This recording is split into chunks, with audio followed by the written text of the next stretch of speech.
ați venit, dragilor din Zodia Taur, oriunde v-ați afla în această lume.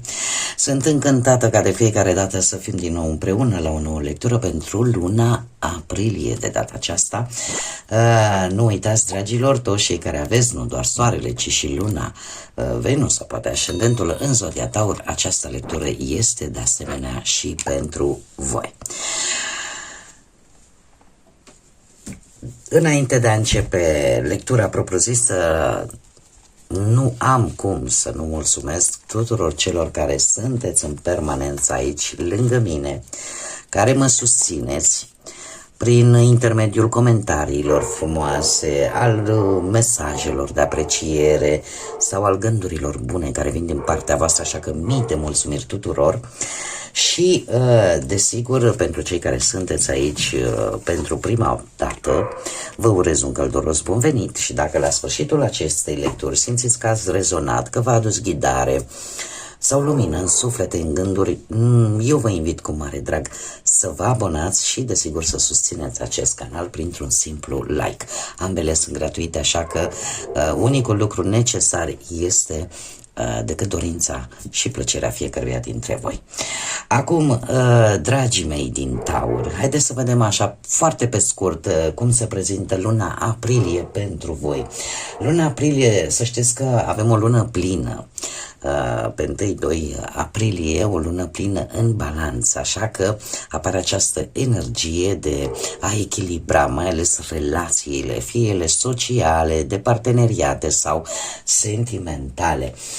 Se pare că există această tendință generală de a evita orice urmă de conflict, de a face chiar compromisuri, doar ca lucrurile să fie cât mai armonioase și cât mai bune. Da, cumva să se armonizeze mediul ăsta, e adevărat, mai mult emoțional, dar e un lucru bun, zic.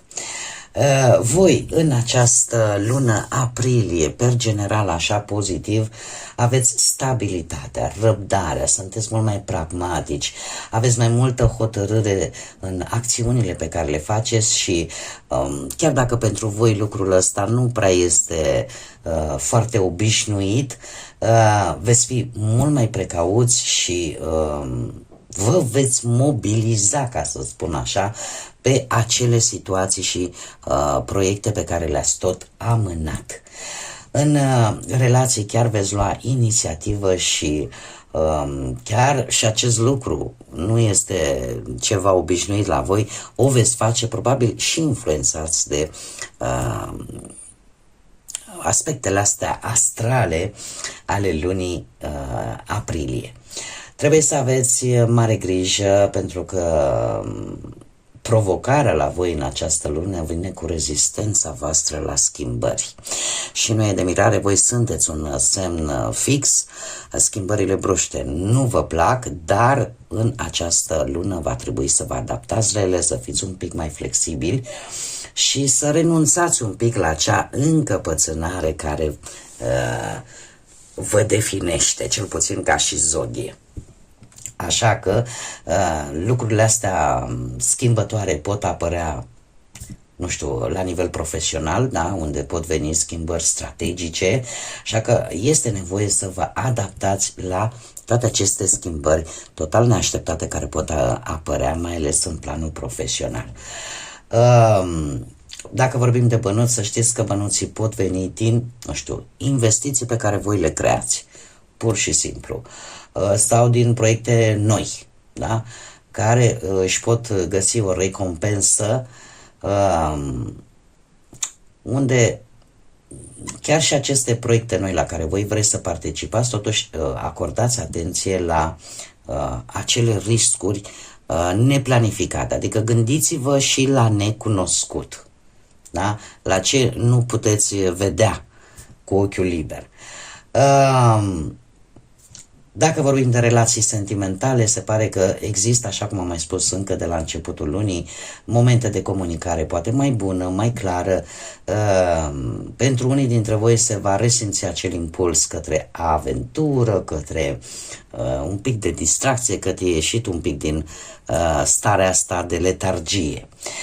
Cei singurei, să știți că voi puteți avea întâlniri interesante prin intermediul rețelelor sociale, dar și prin anumite activități intelectuale care țin de intelect. Haideți să vedem acum, așa cum mulți dintre voi v-ați obișnuit, am pus câte o carte pentru fiecare săptămână a lunii aprilie. Adevărat, prima săptămână nu are decât 5 zile, dar destul cât să vedem ce se întâmplă. Și avem un foc de artificii, ceva care vă va emoționa foarte tare, foarte tare. A doua săptămână avem furnica, muncă, reușite și succes. Un succes de care veți avea parte dar în urma propriei voastre munci. Da? Avem șoricelul. În a treia săptămână posibil să apară mici situații, o mică discordie, să spunem așa, între prieteni sau cu familia sau cu anumiți membri din familie, să apară mici împunsături așa. Și ultima săptămână din aprilie vine cu o părere de rău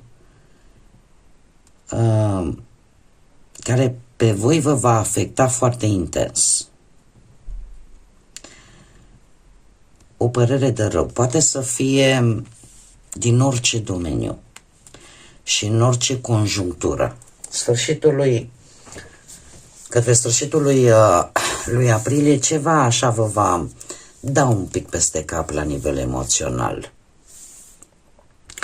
Haideți să vedem acum și care este energia generală a dragilor mei din Taur în luna aprilie. Care este energia generală pentru dragii mei din Taur?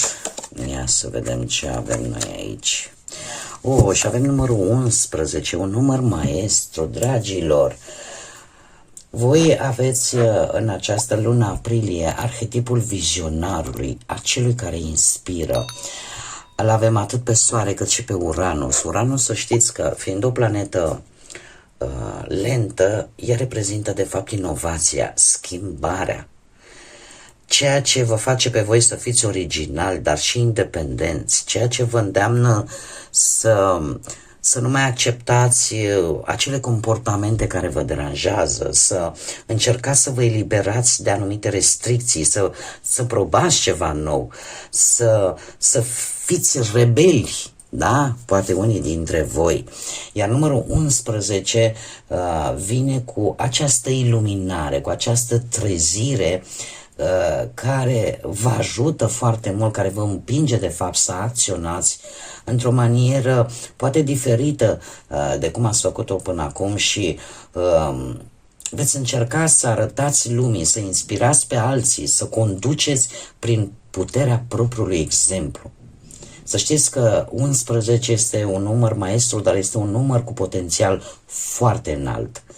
Într-adevăr, nu este ușor de gestionat pentru că îți cere să acționezi în acord cu idealuri foarte înalte și îți cere să schimbi lucruri. Și așa cum am mai spus, nu este tocmai punctul vostru forte, dar cam aceasta este energia, cel puțin din punct de vedere al planetelor și al numerologiei.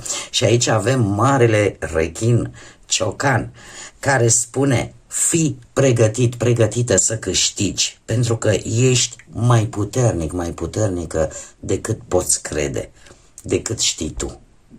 Așa că e o energie fabuloasă, fabuloasă. Haideți să mergem mai departe și să vedem ce ne spune și tarotul, cu ce clarificări mai vine. Și să vedem ce vine pentru dragii mei din Taur în luna aprilie. Și desigur profit pe această cale să le spun tuturor tăurașilor, doamne și domni care sunteți născuți în luna aprilie, să fiți sănătoși în primul și în primul rând, să fiți voioși, să fiți minunați și să aveți parte de niște zile de naștere minunate, pline cu ceea ce vă doriți voi cel mai mult. Haideți să vedem ce vine pentru voi, profesional, financiar sau sentimental.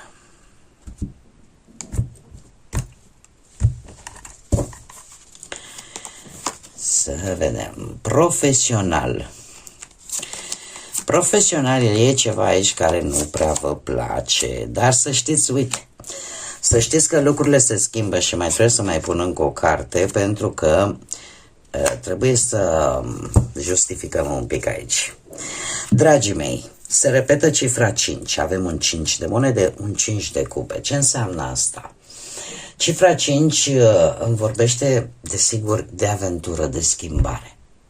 Deci, indiferent cum, să știți că lucrurile se vor schimba, vă place, nu vă place, mai bine, cum să spun eu, îmbrățișați schimbarea, faceți un deal cu ea, în sensul că înțelegeți-o, de ce se întâmplă și ce poate să vă ofere, pentru că, paradoxal, odată ce noi nu îmbrățișăm această schimbare și o vedem numai ca pe ceva negativ, ea poate să, aparent să fie ceva negativ în viața noastră, de fapt ea vine cu un scop, să ne împingă să facem altceva care, paradoxal, pe viitor să ne ajute să ne dezvoltăm și mai bine. Așa că sau poate vine pur și simplu să ne învețe o lecție. Trebuie să vă spun că planeta Saturn, care e responsabilă cu aceste lecții și cu aceste schimbări bruște, se menține în mers direct încă în berbec, deci nu s-au terminat lucrurile încă, ori să mai vină și în luna lui aprilie. Acum, 5 de monede. Pe partea asta a muncii, e posibil ca voi să aveți parte de anumite obstacole la locul de muncă sau anumite proiecte care să nu meargă conform planului. Nu știu, că apar mici întârzieri, că apar poate resurse insuficiente sau conflicte cu colegii, cu superiorii, cu colaboratorii. Da? Este un moment, să știți, destul de bun ca voi să învățați cum să gestionați și cum să găsiți acele soluții. Că vă puteți simți frustrați, că vă puteți simți lipsiți de speranță și uneori poate vă lăsați copleșiți și renunțați prea ușor, ceea ce nu este bine deloc. 7 de monede, de asemenea, îmi vorbește de o triere, de faptul că sunt momente în care vă uitați la ceea ce voi ați construit, analizați, se mai merită, nu se mai merită să continuați, sau poate e momentul să schimbați direcția, poate la un proiect la care ați lucrat de ceva vreme, sau poate că nu vedeți rezultatele dorite în urma efortului vostru, în urma muncii voastre. E o perioadă în care, cum să spun eu, posibil, ori rezultatele să apară un pic mai lent, ori să lucrați la ceva care crește încet, dar nu atât de repede pe cât v-ați fi dorit voi, nu dă rezultatele atât de rapid. Încercați să nu cădeți în această capcană a nerăbdării și a dorinței de a abandona prea repede, pe sentimentul ăsta că, uite, muncesc prea mult și parcă rezultatele întârzie să apară. De ce spun acest lucru? Pentru că avem roata destinului care, pe partea muncii, dat fiind și faptul că aduc ca rezultat un 5 de cupe, și imediat o să dezvoltăm acest lucru, îmi spune că vine o schimbare, așa cum bine am văzut și din punct de vedere astrologic pe partea muncii, vine o schimbare neașteptată. Ce aduce această schimbare neașteptată pentru voi? Posibil o dezamăgire sau posibil un mic obstacol la un proiect sau posibil o colaborare care nu merge așa cum tu te așteptai sau la, nu știu, parteneri asociați care nu respectă o anumită înțelegere.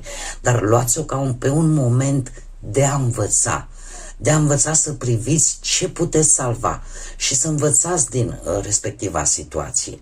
Nu rămâneți blocat în eșecuri și asta să vă împiedice să mai acționați. Da? Pentru că uneori, și nu numai voi, dar uneori cu toții vedem doar ce nu merge, ignorând complet că există șanse rămase, că există și cealaltă jumătate a paharului plină.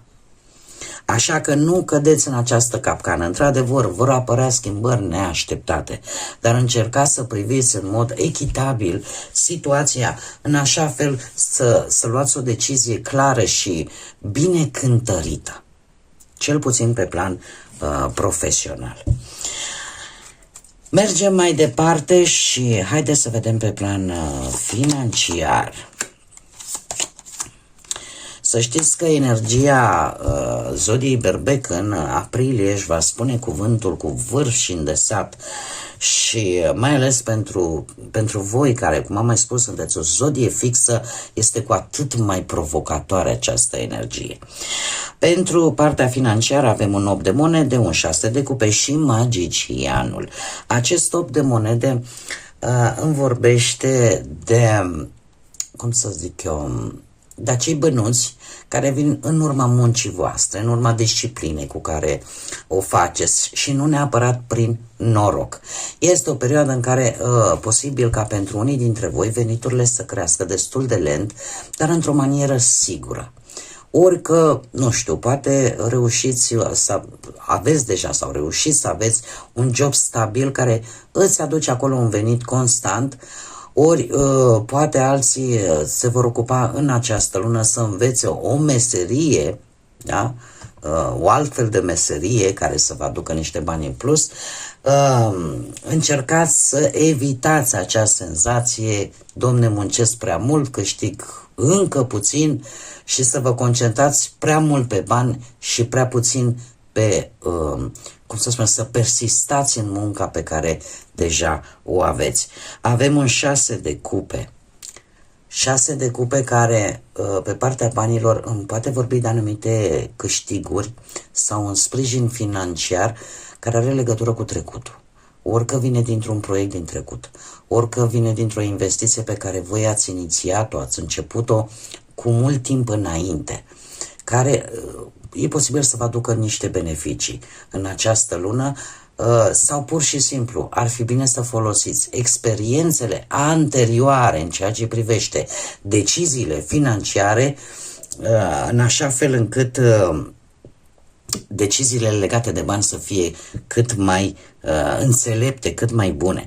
Magicianul, desigur, vine cu o comunicare foarte bună și cu faptul că, nu știu, voi vă folosiți abilitățile pe care le aveți.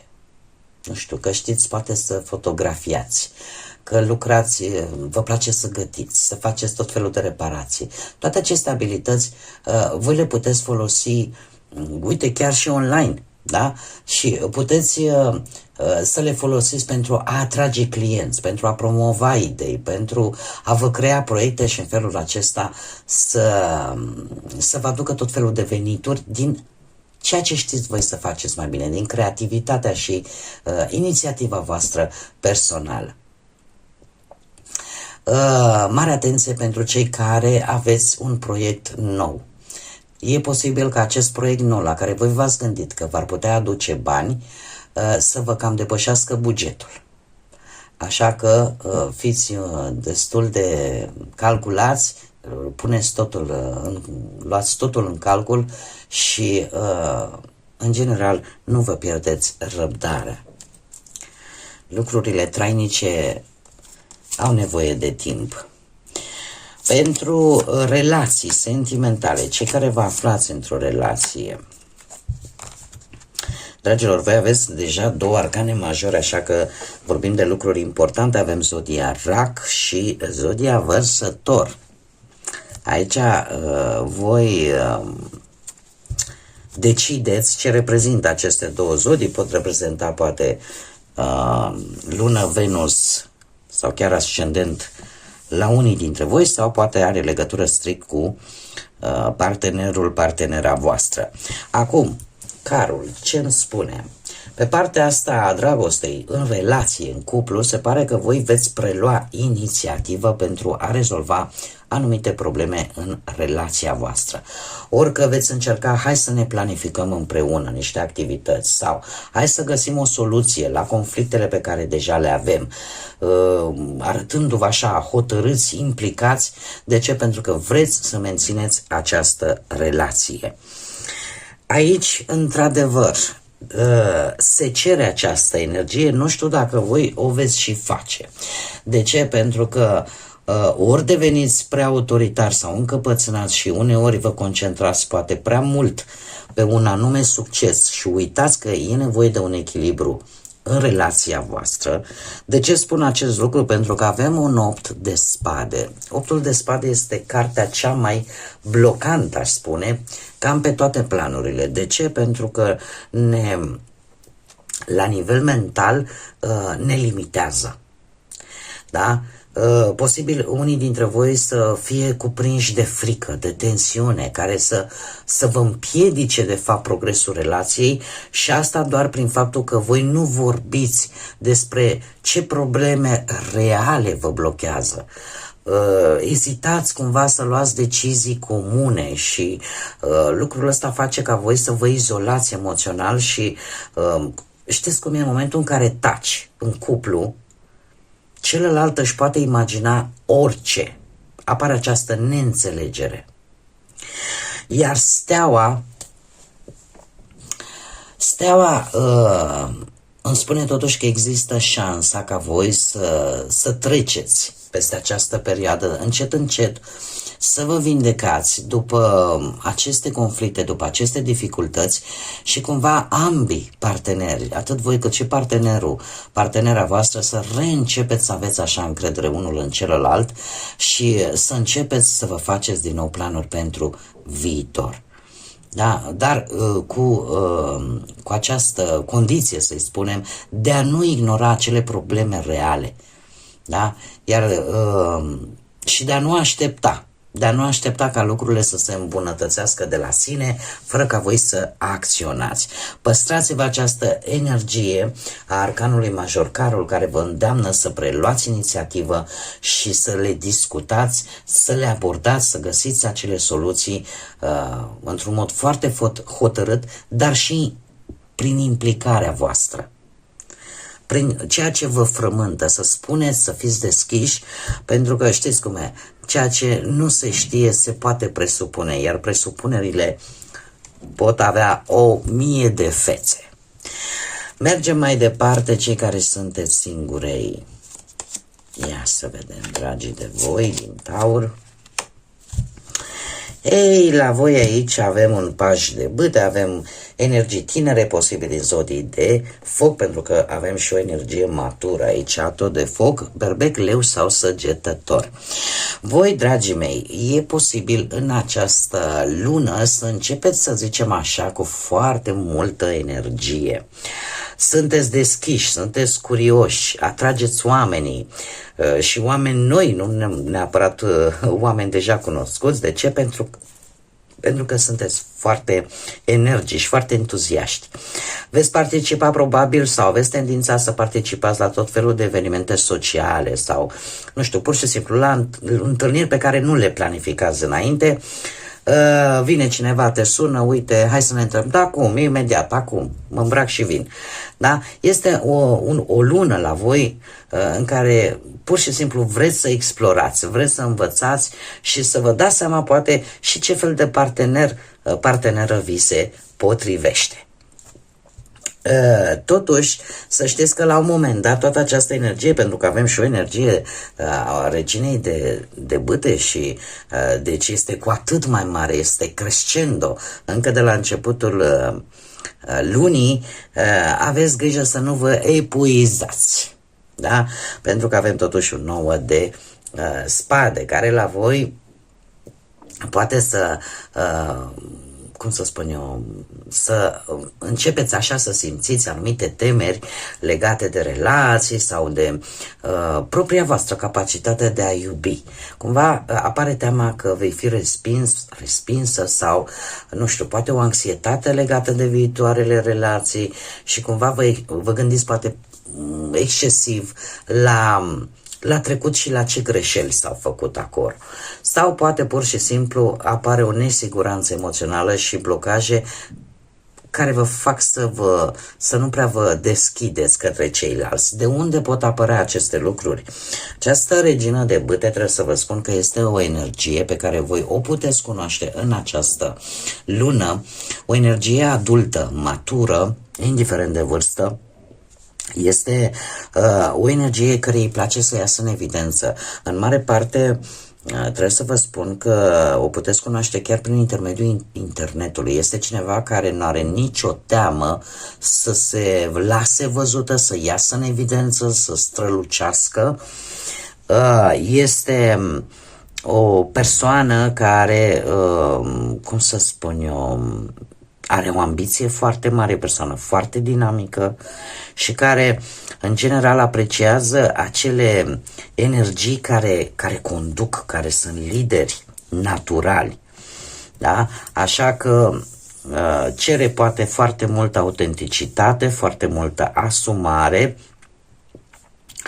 și e posibil să fie și cineva foarte selectiv.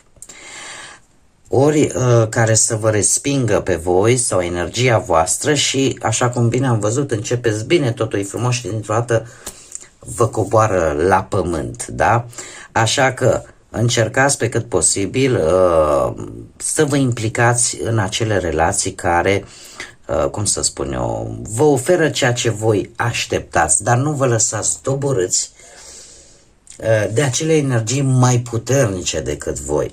Pentru că una e să ai, cum să spun eu, să zicem, ascendentul în berbec, leu sau săgetător, care are și el o anumită influență, ca atunci când ai soarele în aceste zodii de foc.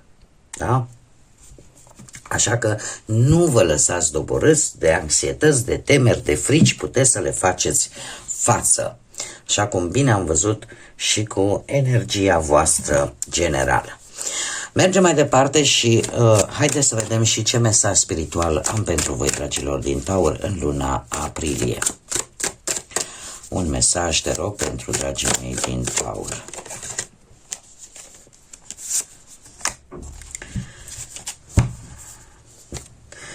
Foarte interesant mesaj care ne spune așa: întoarce-te la cine ești tu cu adevărat. Pentru că acolo vei găsi pacea. Privește-ți viața așa, per general.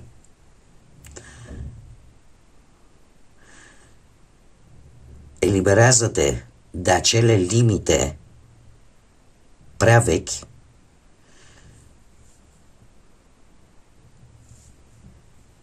și păstrează decât ceea ce tu crezi că îți dă forță. Dar tu continuă să mergi cu, cum să spun eu, cu noi forțe, cu un sens cu totul și cu totul nou și cu multă încredere. Este mesajul spiritual pentru voi, dragilor din Taur, pentru această lună aprilie. Să vă întoarceți înapoi la baza voastră și să nu vă lăsați, așa cum bine am văzut, influențați, demoralizați de acele energii puternice care vă pot crea tot felul de gânduri negre. Bun, dragii mei, cam atât am avut pentru voi, cam acestea au fost mesajele pentru voi. Sper din suflet că au putut să vă ajute și să vă aducă așa un pic de ghidare, un pic de claritate în gânduri.